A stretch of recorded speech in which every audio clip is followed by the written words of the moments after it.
নাটোরে নিষিদ্ধ ঘোষিত ছাত্রলীগের সভাপতি ফরহাদ বিন আজিজের নেতৃত্বে একটি ঝটিকা মিছিল ও পথসভা অনুষ্ঠিত হয়েছে। শুক্রবার 10 জুলাই সকালে নাটোর সদর উপজেলার তকিয়া ঢালান এলাকায় এই বিক্ষোভ মিছিল বের করা হয়।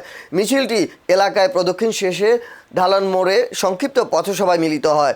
এ সময় অংশগ্রহণকারীরা বিভিন্ন ধরনের স্লোগান দেন।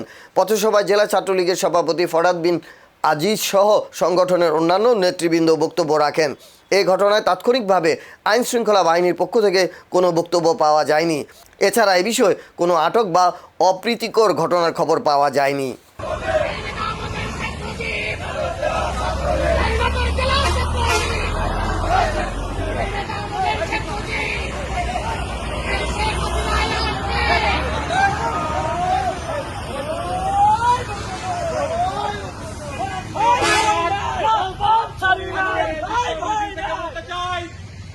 আজকের এই অবৈধ সরকার আমাদের প্রিয় নেত্রী দেশ প্রধানমন্ত্রী শেখ হাসিনা বিরুদ্ধে ওই সুৎখোর মহাজন